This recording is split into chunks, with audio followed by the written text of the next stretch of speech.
अच्छा, बीच बीच में आवाज का जरूर कंफर्म करते रहिएगा, है ना, कि मेरी आवाज आ रही है कि नहीं आ रही है, क्योंकि वो बहुत ज्यादा जरूरी है।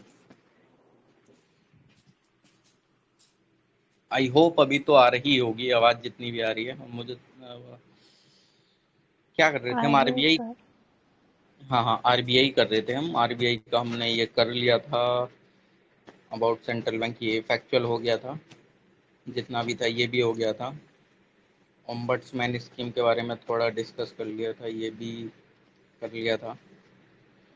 अच्छा ठीक है, कोई दिक्कत नहीं। अच्छा, उससे पहले मैं एक ऐसी वर्बली क्वेश्चन पूछना चाहता हूँ। सिर्फ एक ही स्टेटमेंट बोलूंगा, उसको बताइएगा कि सही है वो गलत है। India's GDP is always lower than it's GNP. ये सही है कि गलत है? क्योंकि हम ये पहले पढ़ चुके हैं, तो सही है। बताइएगा। मैंने एक बार और स्टेटमेंट रिपीट करता हूं मैं अपना। India's GDP is always lower than it's GNP. एक सेकंड में लैपटॉप ऑन कर लेता हूँ, आप टाइप भी कर दीजिएगा, क्योंकि आवाज इको होती है गलत गलत गलत। है ना? ठीक है, जिसने भी गलत बोला है, सही आंसर है आपका। इंडिया की जीडीपी लोअर नहीं रहती है, जीएनपी ही लोअर रहती है इंडिया के केस में। हमने उसका रीजन भी देखा था, अभी उसको मतलब बाद में उसको कवर कर लेंगे, एक बार रिपीट कर लेंगे बाद में, क्यों क्यों ऐसा होता है इंडिया के केस में, है ना? जिस टाइम पे हम इस चीज को कवर कर रहे थे, उस टाइम पे हमने देखा भी था कि क्यों होता है ऐसा, है ना? तो इंडिया की जीडीपी हमेशा हमेशा हायर रहती है जीएनपी से, है ना? ये ध्यान रखिएगा। आरबीआई का या क्या कर रहे थे, एक सेकंड, चलिए ठीक है। अच्छा, इन्फ्लेशन वाले पे आ जाते हैं। इसमें मुझे इसको उससे ही देखें, मतलब इतना कुछ ऐसा खास तो था नहीं इसमें। मॉनेटरी पॉलिसी का हो गया था ये कवर, ऑपरेशन ट्विस्ट वगैरह ये सब। मॉनेटरी पॉलिसी डेवलपमेंट 2021-22 ये करंट वाली चीज होगी, इसको बाद में कवर करें ज़्यादा। Thinking हैं। इस ब्रेक हो रही है आपकी। ये कोई ब्रेक होती, एक सेकंड रुकिएगा तो मेरे को मतलब नेटवर्क जाएगा। मैं ये बोल रहा था कि आए दिन एक चीज सुन रहती हो गए, मतलब बैंक ये जैसे कमेंट आता, मिनिस्टर का नाम बोल रहा हूँ उनका, कि जो सर स्ट्रीट थोड़ा वेंडर वाली हमने नेटवर्क स्कीम चला रखी है वही हम सर लोग। ब्रेक हो। हेलो हाँ हेलो, बोलिए। अभी? हाँ, अभी हाँ अभी अब ठीक बताइएगा, आ अभी रही, मैं अब थोड़ा ठीक आ रही। नेटवर्क। हाँ, मैं ये बोल रहा था कि अभी हम लगातार एक चीज देख रहे थे कि यार ये एनपीए इस बैंक का इतना हो गया, उस बैंक का इतना हो गया, है ना? बेसिकली मतलब काफी वो चीज चल रही थी। और अभी एक गवर्नर बोल रहा हूँ, एक मिनिस्टर का कमेंट निकल के आया था कि ये जो स्ट्रीट वेंडर वाली स्कीम चल रही है, तो स्ट्रीट वेंडर वाली स्कीम में ये निकल के आया था ना कि गवर्नमेंट इतने एनपीए में जा रही है, इतने एनपीए में जा रही है। I think minister of rural development वाले थे, जो सरदार जी हैं, मैं नाम बोल रहा हूँ उनका, मिनिस्टर है, उन्होंने बोला कि ठीक है कोई दिक्कत नहीं है, बट जितना भी इसमें एनपी आ रहा है हम उसको कवर कर लेंगे, गवर्नमेंट उसको कर लेगी, उसको मतलब एक तरीके से झेल लेगी जितना आ रहा है इसमें। क्योंकि स्ट्रीट वेंडर वाली स्कीम में 10,000 लोन प्रोवाइड कराते हैं ना स्ट्रीट वेंडर्स को, कि वो ताकि काफी अच्छे से वो अपना स्टार्टअप एक वगैरह वो चला एक पाए, योजना मतलब एक थी तरीके ना, से एक स्कीम थी ना वो, कोविड के दो। उसका हाँ हाँ। नाम था, तो उस स्कीम का नाम भी तो था। बेसिकली मेरा कहने का मतलब ये है कि एनपीए क्या है। एनपीए बेसिकली हम आए दिन न्यूज में सुनते रहते हैं, व्हाट इज एनपीए, इफ अगर थोड़ा सा शॉर्ट टर्म में बताना चाहें तो, क्योंकि फिर हम डिस्कस ही करेंगे इसको।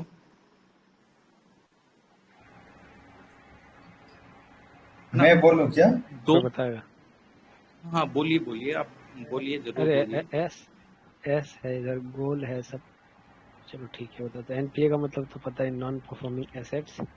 नॉन परफॉर्मिंग एसेट्स का मतलब होता है ऐसे एसेट्स जो परफॉर्मिंग नहीं कर रहे। इसका मतलब एसेट्स वहाँ पे मनी के रूप में है और वो अपना परफॉर्म नहीं कर रहे हैं। परफॉर्म का संदर्भ इस प्रकार से कि अपना पैसा को वो सर्कुलेट और मल्टीप्लिकेशन नहीं कर पा रहा है और एक जगह फिक्स हो गया, जमा हो गया, यानी कहीं किसी ने ले लिया था उधार और उस उधार को उसने रख लिया है और उसका प्रोसेस नहीं हो रहा, ना उसको बैंक रिकवर कर पा रही है।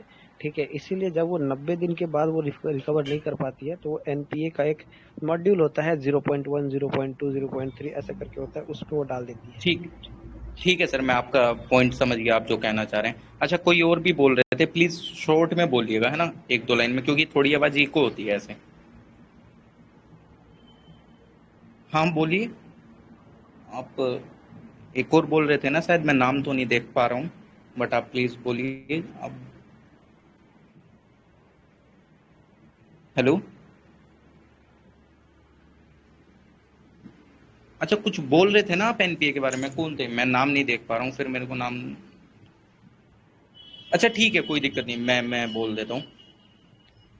इसमें सबसे पहली बात एनपीए, इसकी फुल फॉर्म हम देख लेते हैं, नॉन परफॉर्मिंग एसेट। देखते हैं व्हाट इज एसेट, है ना। सबसे पहले बेसिकली हमको पता ही है, ये एक एसेट होता है, एक लाइबिलिटी होता है ना। एक एसेट, एक लाइबिलिटी। तो एनपीए को पढ़ने से पहले एक एसेट सब देख लेते हैं, व्हाट इज एसेट, इसमें एसेट क्यों आया, why this thing. Non performing का तो हम मतलब समझ गए कि नॉन परफॉर्मिंग यानी कि वो चीज जो कि परफॉर्म नहीं कर रही है, लेकिन ये आया एसेट। वो क्या चीज है एसेट जो कि परफॉर्म नहीं कर रहा है, जिसको हम एज एनपीए बोल रहे हैं, non performing asset. Non performing समझ में आ गया, एसेट समझ में नहीं आया कि एसेट क्या होता है, सबको पता होगा, बट फिर भी एक बार को हम रिपीट कर लेते हैं। एसेट और लाइबिलिटी क्या होता है, देखो एसेट आप ऐसे समझ सकते हैं, आपने कोई मकान लिया और उस मकान को आपने किराए पे दे दिया, मतलब आपने उसको रेंट पर चढ़ा दिया, है ना। आपने मकान लिया और आपने वो किराए पे चढ़ा दिया, तो वो आपके एज अ एसेट काम करेगा, क्योंकि वो आपका एक सोर्स ऑफ इनकम बन गया है, वो आपको पैसे कमा के दे रहा है ना। अगर आप उस मकान में खुद रह रहे हैं तो वो एक आपकी लाइबिलिटी है, क्योंकि आपका वो सोर्स ऑफ इनकम नहीं है। Source of income in the sense कि आपको उससे हर महीने पैसा नहीं मिल रहा है। क्या आप अपने आप को हर महीने पैसे देते हैं जिस मकान में आप रहते हैं? नहीं देते हैं, है ना। हम बोलते हैं ना कि लड़कियों को लाइबिलिटी की तरह देखा जाता है ना। लड़कियों को लाइबिलिटी की तरह क्यों देखा जाता है? वो माना जाता है उनको कि वो आगे जाके क्या ही करेंगी, ससुराल जाएंगी, वहां रहेंगी, तो हमारे लिए क्या ही फायदा है। मैं सबके लिए नहीं बोल रहा हूँ, बट मैक्सिमम यही सोच होती है ना, जिसकी वजह से तमाम चीजें हमारे सोसाइटी में प्रेजेंट है ना। तो ऐसा समझ सकते हैं, सोसाइटी के भी संदर्भ में बता रहा हूँ, एक लड़के को एज अ एसेट देखा जाता है। एसेट क्यों? क्योंकि उनको लगता है कि वो हमारे लिए कमा के वो सारी चीजें देखा, बट लड़की को लाइबिलिटी की, लड़की क्या ही करेगी, ससुराल चली जाएगी, शादी हो जाएगी, हमारे लिए क्या ही वो चीज करेगी, है ना। तो आई थिंक सिंपल वे में समझ में आया होगा मकान के उससे, कि इफ अगर आप कोई मकान लेते हैं, उसको किराए पे चढ़ा देते हैं, वो आपका सोर्स ऑफ इनकम बन जाता है, वो आपका एसेट है, आपको वहां से हर महीने पैसा मिल रहा है। बट इफ अगर आप उसी मकान में खुद रहते हैं तो वो आपका लाइबिलिटी की तरह काम करता है ना, क्योंकि आपका वहां से कोई सोर्स ऑफ इनकम नहीं हो रहा है हर महीने, आप अपने आप को खुद को पैसे नहीं देते हैं, है ना। बहुत सारे एग्जाम्पल है, ये मैंने एक शॉर्ट में एग्जाम्पल दिया ताकि हम आगे की चीजें कवर कर पाए, है ना। आई होप समझ में आया होगा जो मैंने बोलने की कोशिश की। अब इसमें आ जाते हैं नॉन परफॉर्मिंग एसेट। अब वो एसेट यानी कि जहां से हमारा इनकम आ रही थी, अब वो आनी बंद हो गई है। नॉन परफॉर्मिंग का समझ गए ना। नॉन परफॉर्मिंग यानी कि जो हमारा मकान था उसने सोर्स ऑफ इनकम देना कम कर दिया है। अब इसको बैंकिंग की टर्म्स में देखते हैं, बैंकिंग की टर्म्स में एनपीए होता क्या है। देखो, इफ अगर आपने बैंक से लोन लिया है, मान लो आपने कोई कार ली, आपने कार लेने के लिए लोन लिया है और आपने लोन लिया 7% के ब्याज से, मान लो 10% के ब्याज से आपने लोन लिया, 10 लाख का आपने लोन लिया 10% के ब्याज से। इतना होता नहीं है, वो सब बैंक का अलग अलग फ्लक्चुएट करता रहता है ना। हाइपोथेटिकल सिनेरियो मान के चलते हैं, है ना, कि 10% की दर से आपने बैंक से 10 लाख का लोन ले लिया, तो आपको मिनिमम एक मतलब 10 का वो करोगे, 1 लाख रुपए मान लो कि प्रोवाइड करना है ना। एक साल में आपको 1 लाख रुपए देना है। क्या होता है, या हर महीने का, मान लो हाइपोथेटिकल चीज लेके चल रहे हैं हम, है ना, 10% के ब्याज पे आपको 10 लाख का 1 लाख रुपए आपको हर महीने बैंक को पे करना है ना। और प्लस उसकी साथ में किस्त भी, जितनी भी उसने किस्त बांधी, मान लो 20-30 हजार की उसने किस्त बांध ली 5 साल के लिए, 10 साल के लिए, A to Z जो भी, उसमें आपका वो जो किस्त रहती है ना, उसमें आपका इंटरेस्ट भी रहता है। टोटल करने के बाद वो आपका पूरा 1 साल का ईएमआई बनती है, जिसको ईएमआई बोलते हैं हम, है ना। तो आपकी इतने रुपए की ईएमआई बन जाती है। अब क्या होता है, अब आपने पहली किस्त दी, अच्छे से दे दी, दूसरी किस्त दी, अच्छे से दे दी, तीसरी अच्छे से दे दी। अब चौथी किस्त में क्या होता है कि यार कुछ ऐसी कंडीशंस आ जाती हैं, और ऑब्वियसली बात है हर मिडिल क्लास में ऐसा नहीं है कि हर एक हमारा जीवन एक सामान्यतः की एक ग्राफ की फॉर्म में चलता हो, एकदम सीधे चलता हो, नहीं चलता, है ना, नहीं चलता है। फ्लक्चुएशन होता रहता है, कभी अप जाएगा, कभी डाउन जाएगा, कभी अप जाएगा, है ना। सभी की जिंदगी की यही बात है ना। बेसिकली मेरी तो है, आप लोगों की भी आई होप, मतलब आई होप कि ऐसी ना हो, बट फिर भी होता है यार, मिडिल हर एक फैमिली में होता है। तो वही सेम यहाँ पे समझो, आपका 4th महीने में आप किस्त नहीं दे पाए, है ना, कुछ भी केस आ गया, आप 5th महीने में भी 5वीं किस्त भी नहीं दे पाए, तीसरे महीने की किस्त आई, आप तीसरे महीने की भी किस्त नहीं दे पाए। अब आप खुद सोचो, इफ अगर आप पैसे दे देते हो अपने किसी फ्रेंड को, और वो बोलता है, मतलब मान लो कि उसने पार्टी करने के लिए पैसे मांग लिए कि भाई मेरा बर्थडे है, मेरा पार्टी है, तो तू मेरे को आज पैसे दे दे, मैं तेरे को कल लौटा दूंगा। अब उसने कल के चक्कर में आप भी काफी अच्छे से, मतलब वो हो कि यार चलो ठीक है, परेशान नहीं करते, कल नहीं, इसको हम बोलते हैं 10 दिन बाद। 10 दिन बाद आप बोलते हैं, फिर वो बोलता है कि भाई 5 दिन बाद दे दूंगा, फिर वो बोलता है कि यार अभी भी नहीं है, 10 दिन बाद दे दूंगा, अभी नहीं है भाई, अगले महीने आ जाएंगे तब दे दूंगा, अगले महीने आएंगे फिर दे दूंगा। तो आपको कहीं ना कहीं इनसिक्योरिटी होने लगी, यार पैसे रिटर्न आएंगे कि नहीं आएंगे। वो एक अलग बात है, आप अपने लेवल पे ये सोच लेते हो, कोई दिक्कत नहीं है, फ्रेंड है, मैं एग्जाम्पल देने की कोशिश कर रहा हूँ। तो आपको कहीं ना कहीं इनसिक्योरिटी होती है ना कि यार पैसे तो चलो कोई मिलने ही नहीं वाले, यार इस तरीके से ही मेरे को घुमा रहा है। अब बैंक भी उसी केस में क्या होता है, 3 महीने तक आपने उसकी कोई किस्त नहीं दी, अब उसके 90 दिन हो गए उसके कंप्लीट, है ना। अब 90 दिन तक इफ अगर आपका वो हो जाता है, मतलब किस्त रुक जाती है, तो वो उस चीज को ऐसे समझ लेता है कि ये जो एसेट है ना, जो मैंने अपना लोन दिया है, जहां से मेरे को इंटरेस्ट भी मिल रहा था, इंटरेस्ट इन द सेंस जो आपने किस्त बांधी थी उसमें उसका इंटरेस्ट भी इंक्लूडेड था, यार मेरे को इंटरेस्ट, तो इंटरेस्ट मेरे को, जो मेरा मूल अमाउंट है वो भी नहीं मिल रहा है किस्त के रूप में, तो वो उसको ऐसा उसको ऐसा ये डिक्लेयर कर देता है कि ये एनपीए है, मतलब यहाँ से कुछ भी परफॉर्म होके नहीं आ रहा है, इस एसेट से मेरे को कुछ भी नहीं मिल रहा है ना। तो वो एनपीए बोल देते हैं एक सिंपल टर्म में उसको, अगर हम डेफिनेशन में समझते हैं। अब इसकी कुछ कैटेगराइजेशन होती है ना, कैटेगराइजेशन भी देखेंगे, बट उससे पहले आपको ये कंफर्म करना होगा मेरी आवाज आ रही है कि नहीं आ रही है। आ रही है सर।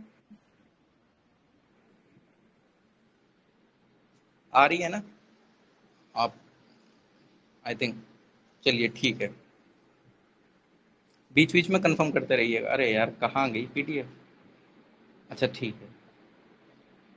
हाँ, तो अब हम इसके कुछ स्टैंडर्ड्स देख लेते हैं, जिन स्टैंडर्ड्स पे ये डिवाइडेशन है, बेसिकली कौन कौन से इसके अंदर एसेट्स ऐसे होते हैं। एक होता है सब स्टैंडर्ड एसेट।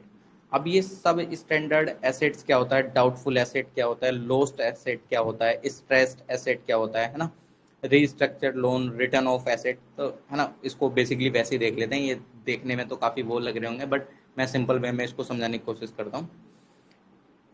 सब स्टैंडर्ड एसेट वो होता है जिसको 90 दिन से ज्यादा हो गए हैं और 1 साल से कम हुआ है ना। ये फैक्चुअल इन्फॉर्मेशन है, मैं ऐसे ही बोल रहा हूँ तो आपको समझ में आएगी, प्लस जब आप पढ़ेंगे तो आपको याद भी रह जाएगी, है ना। जो न्यूली अभी मतलब इकोनॉमिक्स को पढ़ रहे हैं तो उनके लिए भी ये काफी, है ना, ये मत सोचिएगा कि याद नहीं रह रही है ये चीज, है ना। सब स्टैंडर्ड एसेट वो होता है जो कि 90 दिन से ज्यादा हो गया है उसका पीरियड, मतलब 3 महीने तो हो गए हैं, लेकिन 3 महीने से ज्यादा ओवर कूद गया है वो, और 1 साल नहीं हुआ है, उस बीच का जो जो हम उस चीज को बोलेंगे उसको बोलेंगे सब स्टैंडर्ड एसेट। फिर आता है डाउटफुल एसेट। डाउटफुल एसेट यानी कि यार यहाँ से तो कुछ आने ही नहीं वाला है, मतलब बैंक जो है ना डरने लगती है। जैसे मैंने आपको सिनेरियो बोला था, फ्रेंड ने आपसे पैसे लिए, तो आप 1 महीने बाद डरने लगते हैं, यार ये पैसा आएगा कि नहीं आएगा, मेरे को तो खुद अपना किराया देना था इस मंथ का। तो वो डाउटफुल हो जाता है एसेट, उसको डाउटफुल एसेट बोलते हैं, जो कि 1 साल से ज्यादा तक आप, मतलब 1 साल हो गया है किस्त नहीं दी है आपने कुछ भी, ए टू जेड, है ना, तो उसको डाउटफुल बोल देते हैं, है ना। अब एक आता है लोस्ट एसेट। लोस्ट एसेट वो होता है जिसमें आपको लो, मतलब जिस एसेट में बैंक को लॉस हो रहा है, बेसिकली आप ऐसे समझ सकते हो उसको, है ना। अब वो लॉस बैंक के द्वारा डिसाइड करा जाएगा या आरबीआई के द्वारा, है ना। मतलब एक तरीके से जो भी आपको लोन दिया गया था बैंक के द्वारा, वो आपका लोन वो नहीं, मतलब उसके पास वो वाला प्रिंसिपल अमाउंट भी नहीं आया, तो उन केस में कभी कभी आपने देखा होगा सेटलमेंट भी कर लेती है वो, कि सेटलमेंट कर लेते हैं, तो वो इसलिए करते हैं कि यार कुछ तो निकल के आए यहाँ से। आपने देखा होगा आईबीसी कोड लाया गया है अभी काफी अच्छे से, 2016 में जो कंसेप्ट चल रहा है वो हम आगे अभी पढ़ेंगे भी, आईबीसी वगैरह। वो बेसिकली वही चीज है यार, कुछ तो आए, है ना, कि कुछ तो निकल के आए हमारे पास, है ना। तो वो वाली चीज हो जाती है। तो उसमें बैंक यही समझने लगती है भाई इसमें तो हमारा नुकसान हो गया, इसमें जो हमने दिया वो भी नहीं आ रहा, इंटरेस्ट तो छोड़ो हमारा क्या ही आएगा, है ना। अब और मतलब रीस्ट्रक्चर लोन वगैरह वो होते हैं बेसिकली आपका एक तरीके से आपको 5 साल के लिए दिया और आपने बोला मेरी थोड़ी कंडीशन वैसी वगैरह चल रही है तो एक काम करते हैं।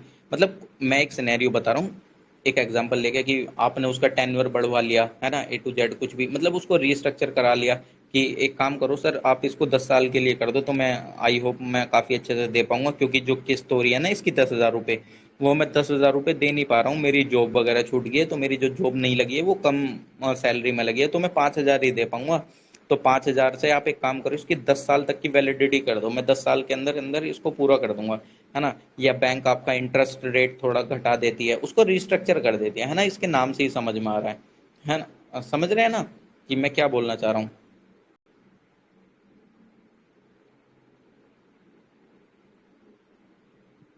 हेलो, आवाज आ रही है मेरी?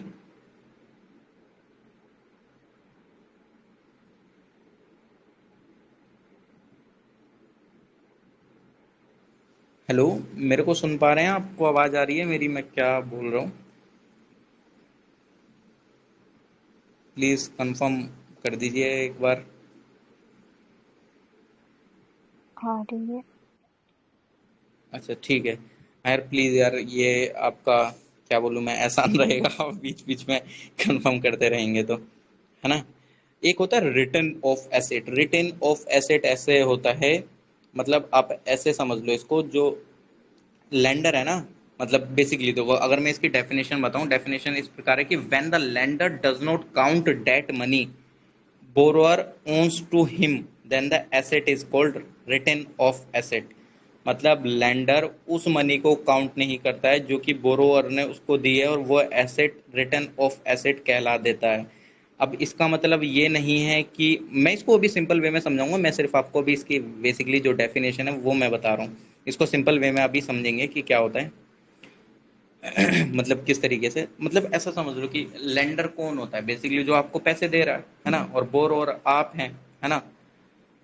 बोरोअर मतलब एक तरीके से आपने वो पैसा लिया, मतलब आप ऐसा समझ लो इसको सिंपल वे में, रिटर्न ऑफ को अभी ऐसे आगे भी हम कनेक्ट करके पढ़ेंगे काफी अच्छे से। मतलब ऐसा समझ लो कि यार आपने 1 लाख रुपए दिए, मैंने बोल दिया भाई आपने 1 लाख रुपए दिए ही नहीं, मेरे को 50,000 रुपए दिए हैं, है ना। अब इसका मतलब ये नहीं है कि मैं कुछ मतलब ऐसा है कि मैं खाली हो गया हूँ, मैं दे नहीं पाता या कुछ आपको दे नहीं सकता। अभी इसको आगे अभी कनेक्ट करेंगे, उसमें काफी अच्छे से समझ में आएगा रिटर्न ऑफ एसेट के बारे में, बट सिंपल वे में ऐसा समझ लो कि जिस टाइम लेंडर उस मनी को काउंट नहीं कर रहा है जो कि उसने उसको दी है बोरोवर को, बेसिकली। अभी इसको आगे देखेंगे, आप टेंशन ना लीजिए, इसको काफी अच्छे से अभी कंसेप्ट आएगा उसमें पढ़ेंगे तो और क्लियर होगा इस चीज के बारे में, है ना। अब आप एक बात समझो यार, जो हम एग्रीकल्चर लोन वगैरह देते हैं तो उसको किस तरीके से हम एनपीए बोलेंगे। अब उसमें तो यार बेसिकली अगर कोई किसान लोन ले रहा है तो उसकी तो जो फसल है वो 6 महीने बाद ही पकेगी। अब 6 महीने बाद पकेगी, वो उसको काटेगा तभी उसके पैसे दे पाएगा, तब क्या होगा उस केस में, क्या वो तो 6 महीने कर गया उसको, मतलब एक तरीके से मतलब उसके तो 6 महीने हो गए, 90 दिन तो छोड़ो, 90 दिन के दोगुने हो गए। क्या तब हर एक फार्मर तो फिर एनपी में चला जाएगा, एनपी में जाएगा तो फिर वो लोन लेना बंद कर देगा, लोन लेना बंद कर देगा, फिर वही डेवलपमेंट वाला इशू आ जाएगा कि हम जो चीज किसानों तक पहुंचाना चाह रहे हैं वो नहीं पहुंचा पाएंगे। अब उस केस में कैसा होता है, इस केस में ये होता है कि किस तरीके से एनपीए को डिसाइड करते हैं हम। इसमें होता है कि जो इंस्टॉलमेंट होती है ना, बेसिकली जो आपका अमाउंट वगैरह होती है, इफ अगर वो 2 फसलों तक, है ना, मतलब जो शॉर्ट ड्यूरेशन की क्रॉप होती हैं, मतलब जिनका मतलब ऐसा समझ लो कि जो 3 3 महीने में उगाती हैं, आप वो समझते हैं ना कि वो वाले वो वाला सीजन आता है, एक तो खरीफ रबी और ये बीच में आता है ना यार जैद क्रॉप में आप वाटरमेलन को लगा देते हैं, मस्क मेलन लगा देते हैं, तरबूज खरबूजा खीरा, ये सारी चीजें, है ना। तो ये क्या होती हैं, शॉर्ट टर्म ड्यूरेशन की क्रॉप होती हैं। अब इस केस में अगर वो 2 फसलों का मतलब 2 फसलें जो होती हैं, मतलब एक तरीके से 2 फसलों तक अगर वो पैसा नहीं दे पाता, मतलब मान लो उसने छोटी छोटी ड्यूरेशन की 2 फसलें काट ली, मतलब हमारे यहाँ एक चरी भी बोलते हैं जो गाय वगैरह खाते हैं, गाय भैंसे वगैरह, मतलब बेसिकली जो शॉर्ट शॉर्ट ड्यूरेशन की जो क्रॉप होती हैं, इफ अगर उसने 2 क्रॉप तक पैसे नहीं दिए हैं तो उसको एज अ वो समझ लेते हैं एनपीए। इफ अगर लॉन्ग ड्यूरेशन की 2 क्रॉप, इफ मतलब अगर कोई मान लो कि 1 साल में, जैसे गन्ना आप बोते हैं तो वो 1 साल में हो रहा है, 2 साल में वो निकल के आ रहा है ना, तो उस केस में कैसे करेंगे? तो उस केस में करते हैं कि इफ अगर एक लॉन्ग ड्यूरेशन की है भाई, 1-2 साल हो गया उसमें, अब अगर आपने एक फसल के बाद उसको पेमेंट नहीं करा है बेसिकली, तो वो आपका एज अ एनपी अकाउंट हो जाएगा, है ना। तो आप इसको ऐसा समझिएगा। और जो बैंक ने डिसाइड कर रखी है लॉन्ग ड्यूरेशन क्रॉप कौन सी होती हैं, वो लॉन्ग ड्यूरेशन क्रॉप वो होती हैं जिनको जिनका सीजन बेसिकली 1 साल से ज़्यादा का होता है ना। और शॉर्ट ड्यूरेशन क्रॉप वो होती हैं जिनका एक तरीके से हार्वेस्टिंग और जो सोइंग वगैरह जो वो टाइमिंग होता है वो 1 साल से कम का होता है। ये बेसिकली इसको डिफाइन कर रखा है, डिफाइन इन द सेंस बता रखा है कि शॉर्ट ड्यूरेशन ये मानेंगे और शॉर्ट मतलब लॉन्ग ड्यूरेशन हम इसको मानेंगे, है ना। तो ये वाली चीज़ आ गई। आई थिंक आपको ये चीज़ समझ में आई होगी जो मैंने बोली होगी आपको। अभी एनपीए का जी कंसेप्ट समझ सर। में आया, है ना। आई थिंक कोई अभी तो डाउट नहीं होगा, डाउट होता है तो हम आगे अभी देख लेंगे, है ना, क्या होता है बेसिकली। अब पीसीआर को देखते हैं, व्हाट इज पीसीआर, और इसके बाद हम मतलब 2 टॉपिक हो जाएंगे, फिर वही टाइमिंग वाला इशू हो जाता है, थोड़ा सा करेंगे उसको अभी। Provisioning coverage ratio, what is provisioning coverage ratio, है ना, ये चीज़ देख लेते हैं हम। अब क्या होता है अब आपको इसको ऐसा समझ लो, मतलब चलो इस चीज को बताने से पहले मैं आपको ऐसे एक चीज समझा देता हूँ कि आपने देखा होगा एक प्रॉम्प्ट करेक्टिव मेजर्स होते हैं कुछ, एक प्रॉम्प्ट करेक्टिव मेजर्स पीसीएम करके हम उनको देख लेते हैं। अभी महाराष्ट्र में लक्ष्मी विलास बैंक थी, वो बैंकरप्ट होने वाली थी, मतलब दिवालिया घोषित ही हो गई थी वो, एक तरीके से उसको आरबीआई ने अपने अंडर में ले लिया था। आरबीआई उसको रेगुलेट करने लगी थी, और प्लस उसमें आपने देखा होगा काफी न्यूज में भी चल रहा था यार वो कि उस पर लिमिट भी लगा दी थी आरबीआई ने कि इफ अगर 10,000 से आप ज्यादा पैसे नहीं निकाल सकते, 5,000 से ज्यादा नहीं निकाल सकते, है ना। तो उस केस में वो कैसे कर पाता है, आरबीआई क्यों कंट्रोल कर पाता है और कैसे कर पाता है, एक तरीके से बेसिकली यस बैंक दिवालिया घोषित होने वाली थी, उसकी काफी खस्ता हालत हो गई थी, एनपीए वगैरह तमाम इशू आ गया था। अभी हाल फिलहाल में पिछले साल एनपीए पंजाब नेशनल बैंक पे भी तमाम हो गया था, काफी हद तक हो गया था, है ना। बट वो पीसीआर के थ्रू आरबीआई ने उसको अंडर में नहीं लिया, उसने अभी धीरे धीरे वो कवर करने लगी और वो अपना मतलब लोन वगैरह रिकवर कर रही है थोड़ा बहुत जैसे तैसे करके। बट हाँ, वो अभी आरबीआई ने उसको अपने अंडर में सच नहीं लिया था, है ना। अब पीसीआर को समझते, पीसीआर बेसिकली ये होता है कि आरबीआई का एक नोम है बेसिकली, आप ऐसे समझ लो जो भी आप अपना प्रॉफिट कमा रहे हैं, है ना। आप मान लो बैंक को प्रॉफिट हो रहा है, हाइपोथेटिकल एग्जांपल दे रहा हूँ, है ना, हाइपोथेटिकल पहले मैं बोल दे रहा हूँ। मान लो इफ बैंक को 1,000 रुपए का प्रॉफिट हो रहा है जैसे तैसे लोन वगैरह से, लोन वगैरह देने, कमाती कहाँ से है बैंक, अपना लोन वगैरह से कमाती है, गवर्नमेंट सिक्योरिटीज से कमाती है, ट्रेजरी फंड ट्रेजरी बिल से कमाती है ना। अब वहां से जो प्रॉफिट हो रहा है उसमें से कुछ परसेंटेज अपने पास रखना होगा उसको कवर करने के लिए एनपीए के रिस्क को, कि इफ अगर क्या होता है, अरे एक और एग्जांपल लेता हूँ अच्छा सा।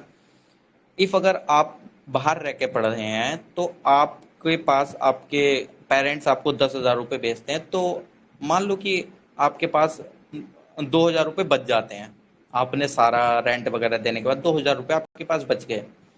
अब 2,000 रुपये में आप मतलब खर्चा करेंगे, मतलब आप कॉपी पेन ये A to Z कुछ भी खर्चे होते हैं, आप कहीं चले गए घूमने चले गए A to Z कुछ भी। बट आप उसमें से क्या करेंगे, 2,000 में से कि 500, यार एक काम करता हूँ इसको अलग डाल देता हूँ, मैं 500 अपने पर्स में रख लेता हूँ, गुल्लक में डाल देता हूँ, दूसरे अकाउंट में डाल देता हूँ। इफ अगर इमरजेंसी कंडीशन होती है मेरे पास, मेरे को पैसे की जरूरत पड़ती है, तो मेरे को किसी से मांगने की जरूरत नहीं पड़ेगी, मेरे पास वो 500 रुपये सेफ होंगे, मैं वहां से वो चीज कवर कर लूंगा। मतलब इफ अगर कोई 1,000 रुपए की चीज है, ये 600 रुपए की, मैं मतलब इतना मेरे को उधार नहीं लेना पड़ेगा बेसिकली, मैं उसको मैनेज कर लूंगा। सेम वैसे ही इफ अगर बैंक को प्रॉफिट हो रहा है तो उसको कुछ परसेंटेज अपने पास रखना होगा कि एनपीए का जो इफ अगर वो होता है एक तरीके से एनपीए का जो रिस्क है उसको थोड़ा सा वो कवर कर पाए, तो वही होता है आपका प्रोविजनिंग कवरेज रेशियो, है ना। अब इसकी अलग अलग कैटेगरीज हैं कि किस तरीके से क्या क्या हम उसको बेसिकली कर, मतलब कितनी डिसाइडेड होती है कितनी डिसाइडेड नहीं होती है, वो कैटेगरीज डिसाइडेड है कि कितने परसेंट बेसिकली रख लेते हैं, है ना। सब स्टैंडर्ड एसेट में हम मान लेते हैं कि उसमें कोई डिफॉल्ट नहीं हुआ है, बेसिकली वो बंदा दे भी देता है 1 साल के अंदर अंदर। मैंने बोला था ना सब स्टैंडर्ड एसेट वो होते हैं जो कि 90 दिन से ज्यादा तो हो गए हैं, बट 1 साल से कम हुआ है, और उसके बीच में वो उसने पैसा वगैरह जो भी A to Z दे दिया, तो उस बीच में 0.40% तक आपका चल जाता है स्टैंडर्ड एसेट में। सब स्टैंडर्ड एसेट में वही 15%। डाउटफुल एसेट वही मैंने बोला कि भाई अब तो यहाँ शक होने लगा पैसे आएंगे कि नहीं आएंगे, मतलब जो मैंने इंटरेस्ट की तो छोड़ो, जो मैंने मूल ब्याज दिया है वो आए, मतलब जो मैंने मूलधन दिया है अपना प्रिंसिपल अमाउंट, वो आएगा कि नहीं आएगा। उसमें 25 से 40% वगैरह। लॉस एसेट तो भाई पूरा 100% ही लॉस हो गया आपका, अब उसमें आप कर ही क्या सकते हैं। मतलब आप ऐसा समझ लो माल्यावत जैसे हो गए है ना, जो लेके चले गए एक तरीके से पैसे वगैरह, वो तो 100% लॉस है। उसमें क्या ही रिकवर हुआ, वो अलग बात है, उसकी प्रॉपर्टी वगैरह वो गवर्नमेंट ने ले लिया, एक्वायर कर ली। यार कुछ तो लेना ही पड़ेगा ना, जब इतने 1000 करोड़ रुपए का वो करके गया है, उनको तो सीज करना पड़ेगा ऑटोमेटिकली यार, वो एक नीड भी बन जाती है ना। और प्लस लॉज वगैरह भी हैं, ऐसा तो नहीं है हमने बिना उसके वो कर लिया है। आई थिंक 2 कंसेप्ट हम कवर कर पाए हैं, और धीरे धीरे इस चीज़ को आगे भी कवर कर पाएंगे, है ना। तो आज इसी को यहीं पे ही थोड़ा सा विराम देते हैं, है ना। और 1 सेकंड रुकिएगा अभी।